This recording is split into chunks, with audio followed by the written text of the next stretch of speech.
Shalom everybody, hope you're doing well, getting ready here for Shabbat here in the land of Israel. Very quick thought as the sun is setting in the sky, bring us into Shabbos. This week's Parshat Hukat. We start learning this Parsha with a few words, V'zot Hukat Torah. This is the chok of the Torah, this is the law, translated into English, the law that doesn't have logical meaning to it. Right? The different mitzvot of the Torah are separated into different categories, two main categories, mishpatim, which are kind of laws, and chukim, things that you just never would think of on your own. Right? Mishpatim, the laws are things that a civil society, if they sat down together, they would think of these things and don't steal, don't murder, all those different things like that. And then there are things that are unique to the Torah that probably in a million years a person never would think of. Those are the chukim of the Torah, the things that don't make logical sense. Right? And so this week's Torah portion is named after this word, chok, as it introduces one of the chukim, one of these illogical or unexplainable laws of the Torah, the unexplainable mitzvot, the mitzvah of the paraduma, the red heifer, right? Where we're taught at the beginning of this Torah portion about the red heifer, like you find a red cow, completely red, and you basically slaughter it outside of the temple in Jerusalem on Har Zeitim, the Mount of Olives, facing the holy temple. And then you basically burn this entire animal, and you use the dust, the ashes of this animal, of this red heifer, almost as a potion, right, to purify those who have become impure for various reasons. Right? There's so many details that are brought down in the Gemara and in the Mishnah, but just want to focus on one thought here. The idea that there are aspects of the Torah that are not rational. There are aspects of the Torah that we just never would think of if we sat down and created our quote-unquote perfect society, our perfect system of laws. And on some level, I think that's the deepest part of the Torah. That's the deepest beauty of the Torah. And this week's Torah portion is named after that.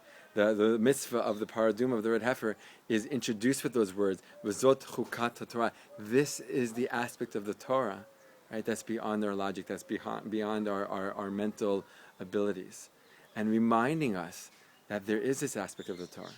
And not to be afraid, not to be overwhelmed, not to be, but I can't understand, how can I do something that I can't understand?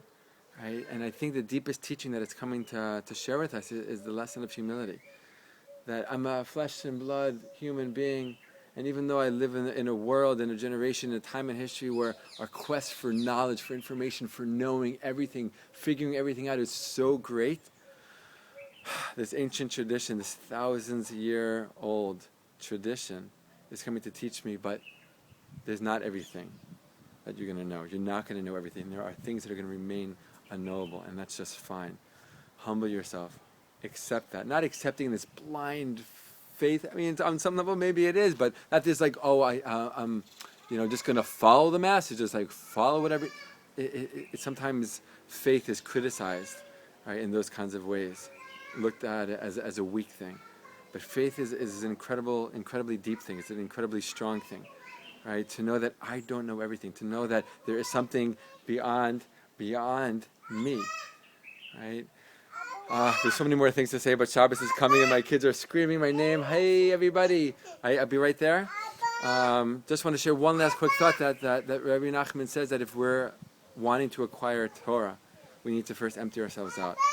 Right? We need to be empty vessels in order to receive the incredible light of Torah, of spirituality, of wisdom. Right?